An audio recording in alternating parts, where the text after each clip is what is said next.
Hi friends, welcome back to ये channel knowledge is power. तो आज हम डिस्कशन करते हैं चैप्टर 5 साइंस का क्लास 8 का, जो है कोल एंड पेट्रोलियम। सो आज इस वीडियो में हम कोल के ऊपर बात करेंगे, नेक्स्ट वीडियो में पेट्रोलियम के ऊपर बात करेंगे। So let's start it. Natural resources की बात करें तो natural resources are of two types. जो नेचुरल रिसोर्सेस है वो दो तरह के हैं, one is inexhaustible and other one is exhaustible.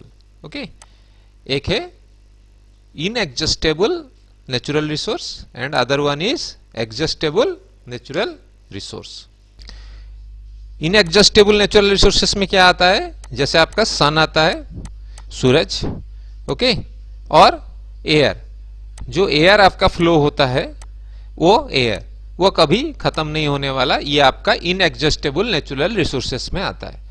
अब एग्जॉस्टेबल नेचुरल रिसोर्सेस में क्या आता है, एग्जॉस्टेबल में आपका जो है वो आपका फॉरेस्ट आता है, जो फॉरेस्ट, ओके।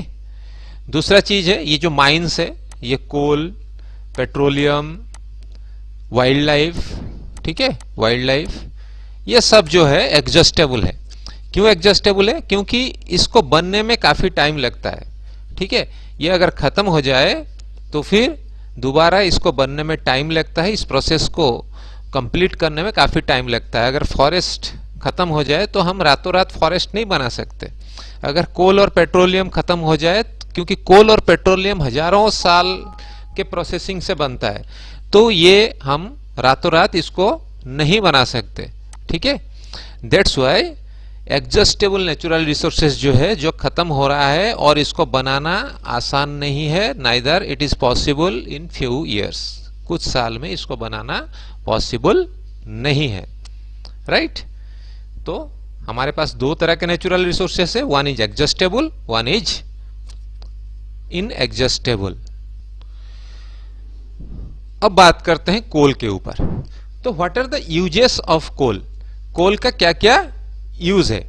पहला जो यूज है, कोल इज मेनली, कोल का यूज एज ए फ्यूल होता है, ठीक है। वो जलनशील है, जलता है, इसलिए एज ए फ्यूल उसका यूज होता है। तो पहला यूज है कुकिंग फूड, ओके। तो जो पहला यूज है, खाना बनाने के लिए जनरली कोल का यूज होता है, राइट। तो ये आप देख सकते हो, खाना बनाने के लिए आपका कोल का यूज होता है। दूसरा चीज है, earlier it was used in railway engines to produce steam to run the engine. Steam production के लिए स्टीम इंजन जो होता था उसमें कोल का यूज होता था, इस तरह से वो धुआं छोड़ता था, वो कोल इंजन, कोल से वो इंजन चलता था, ठीक है। And the third one is thermal power plant में इलेक्ट्रिसिटी प्रोडक्शन के लिए भी कोल का यूज होता है। अभी भी थर्मल पावर प्लांट बहुत जगह में है जहां पे प्रोडक्शन के लिए आपका कोल का यूज होता है।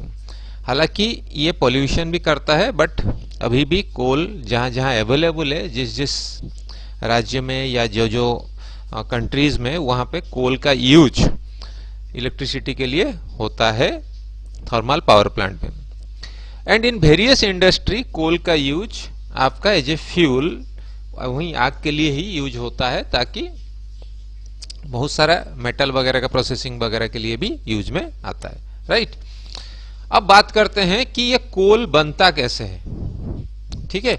ये कोल बना कैसे है, अगर हम मतलब हिस्ट्री से पहले की बात करें, हिस्ट्री हम जहां तक हमारा नजर पहुंच रहा है वहां तक हम हिस्ट्री बोलते हैं, ठीक है।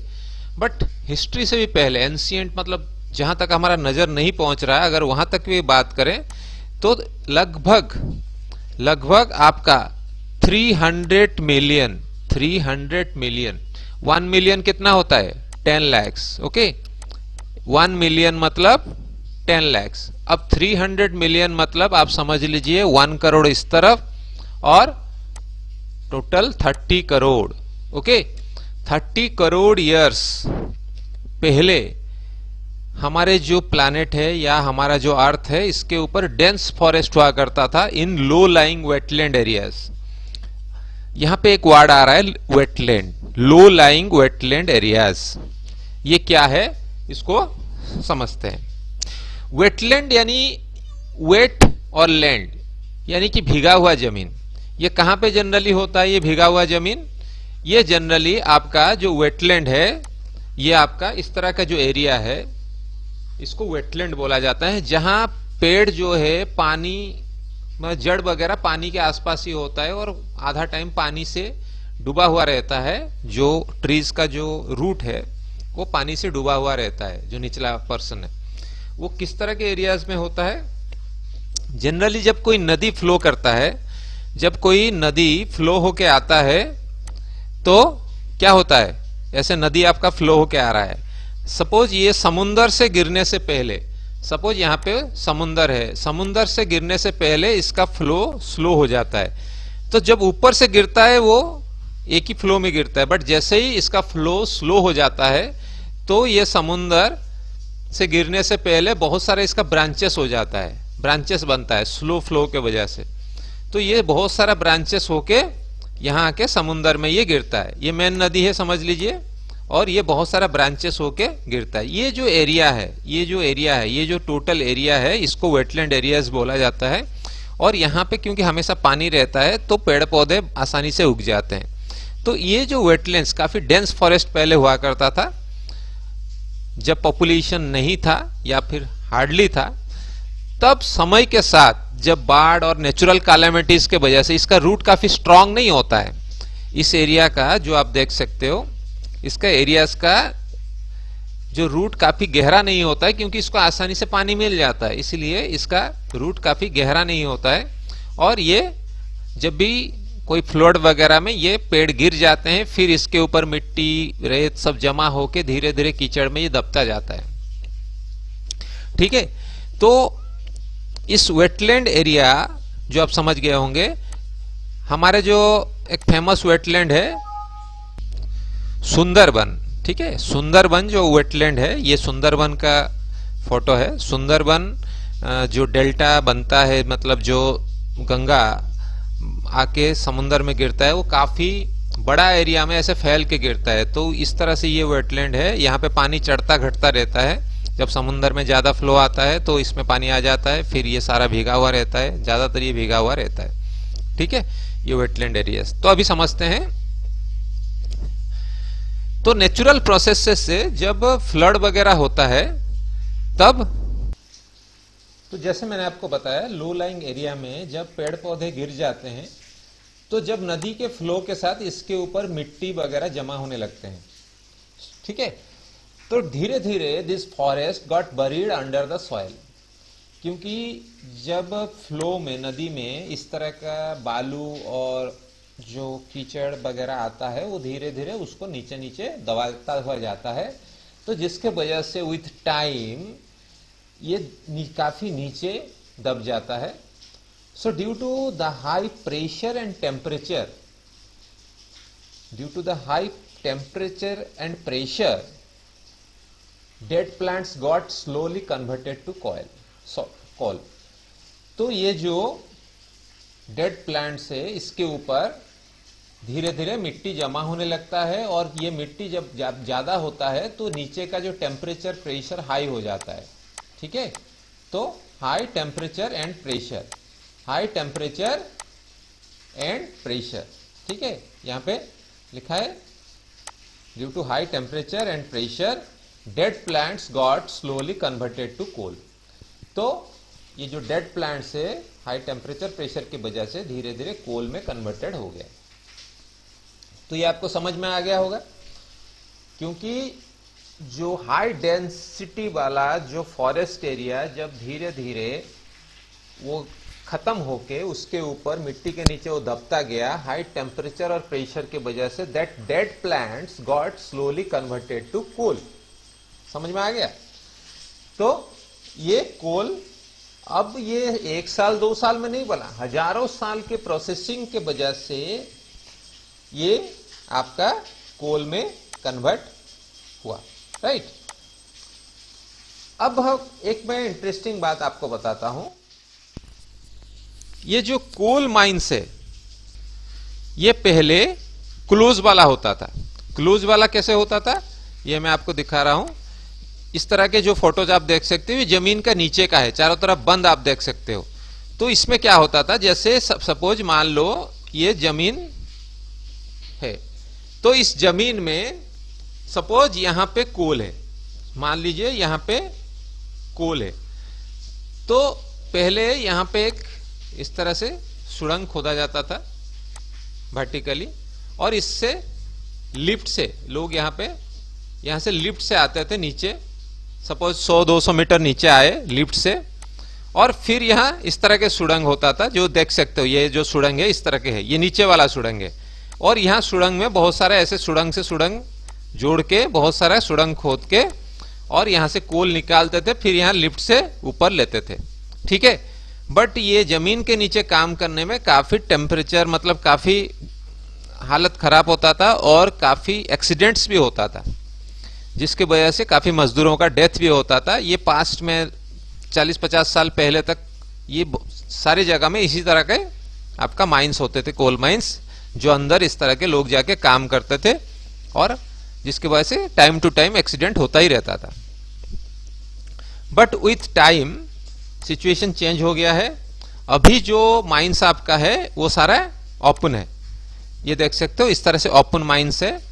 तो जमीन को पहले ऊपर से निकाला जाता है, फिर नीचे कोल निकाला जाता है। तो इसमें एक्सीडेंट का चांस कम होता है, क्योंकि जमीन हालांकि बहुत ज्यादा खुदाई के वजह से बारिश में यहाँ पानी जमा हो जाता है, तब काम में थोड़ा सा ऑब्स्ट्रक्शन आता है, बट उस पानी को पंप से निकाला जाता है और फिर काम किया जाता है। तो माइंस एरिया में क्या है कि इस तरह के माइंस में एक्सीडेंट्स कम होते हैं, लाइफ कम जाता है एज कंपेरेटिव टू दूसरा वाला जो पहले जमाने में हुआ करता था, ठीक है। अब दो शॉर्ट क्वेश्चन की बात करते हैं। Slow process of conversion of dead vegetation into coal is called carbonisation. ये काफी इंपॉर्टेंट क्वेश्चन है, ठीक है। ये जो आपका पेड़ पौधे अंदर दबना और प्रोसेसिंग होके कोल में कन्वर्ट होना, इसको बोलते हैं कार्बोनाइजेशन, ठीक है। इस प्रोसेस को बोलते हैं कार्बोनाइजेशन। जो हजारों साल चल के कोल कन्वर्ट होता है उसको कार्बोनाइजेशन प्रोसेस बोला जाता है। The other one is since it was formed from the remains of the vegetation, coal is also a fossil fuel. Fossil का मतलब क्या होता है? फॉसिल का मतलब होता है जीवाश्म। जो जिंदा रहने वाला चीजों से जो चीज बनता है उसको फॉसिल बोला जाता है।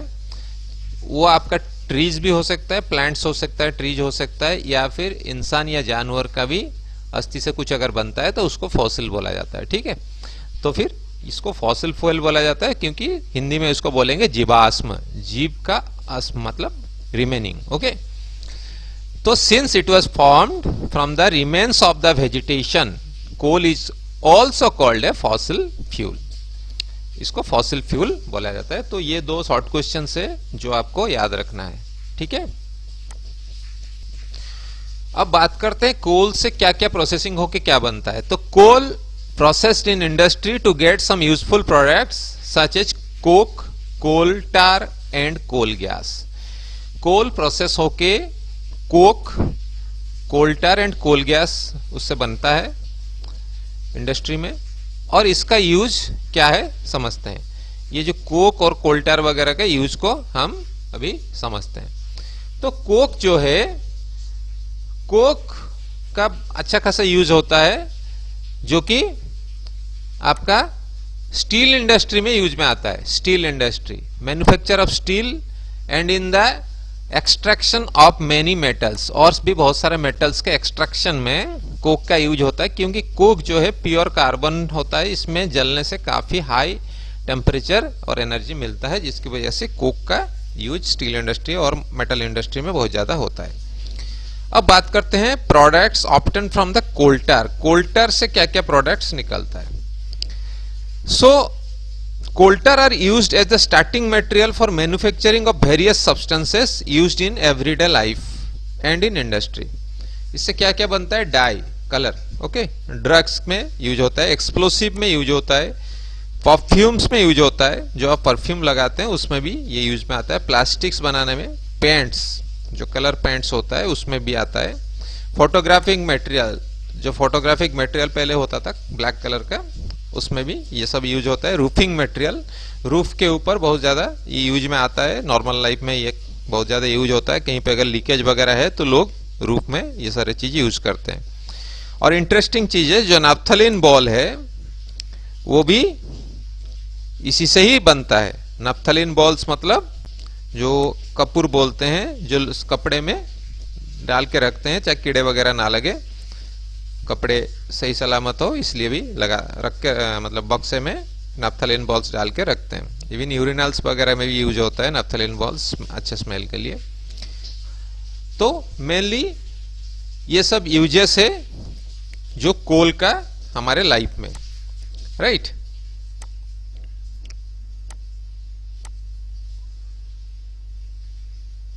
सो आज के लिए इतना ही। Thank you, stay tune to this channel, bye bye.